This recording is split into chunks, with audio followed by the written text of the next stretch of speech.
Здравствуйте, друзья! Все меньше и меньше времени остается до главного старта четырехлетия зимних Олимпийских игр в Китае. Практически все национальные федерации объявили состав своих сборных на Олимпиаду. Обычно окончательное решение принимается после национальных первенств, и американцы не стали в этом плане исключением.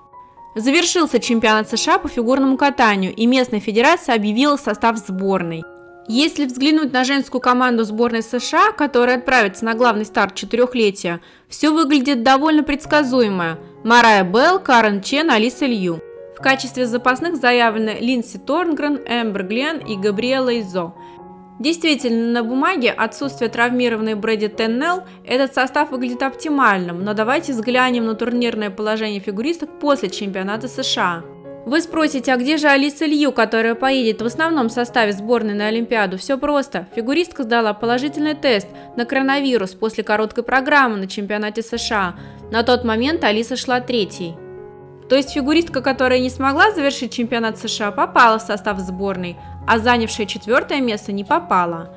Третье место Изабель Вита не может участвовать в международных турнирах из-за возраста. На фоне подобного решения вспоминается ситуация с Елизаветой Токтамышевой и Анной Щербаковой.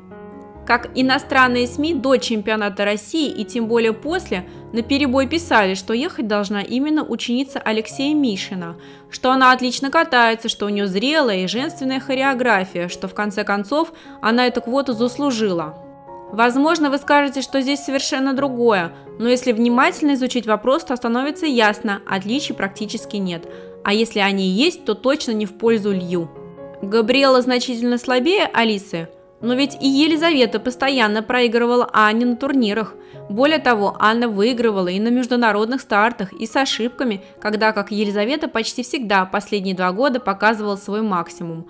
То есть Щербакова даже в плохой форме набирала баллов больше, чем Токтамышева на пике. Елизавета показывает более женственное катание, и она заслужила благодаря своему возрасту. Сейчас Алисе Лью 16 лет, а Изо на 5 лет старше, то есть та самая любимая нынче на Западе история про зрелость катания прекрасно здесь должна работать или нет.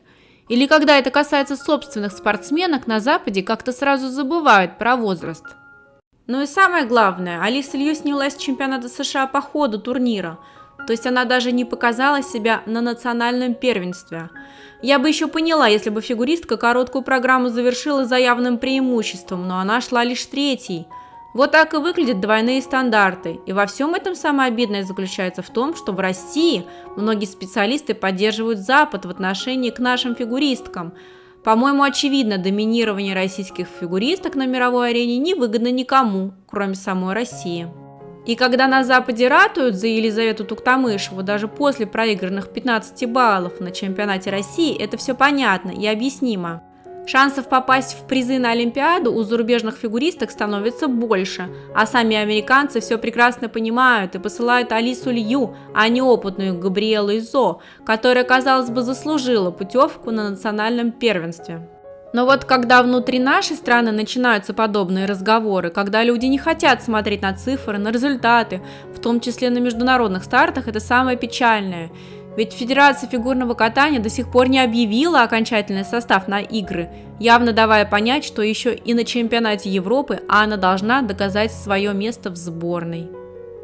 За всеми этими подыгрываниями Западу мы можем просто-напросто не заметить, как, делая подобные подмены понятий, безропотно соглашаясь на изменения в правилах, потеряем лидирующие позиции в женском фигурном катании.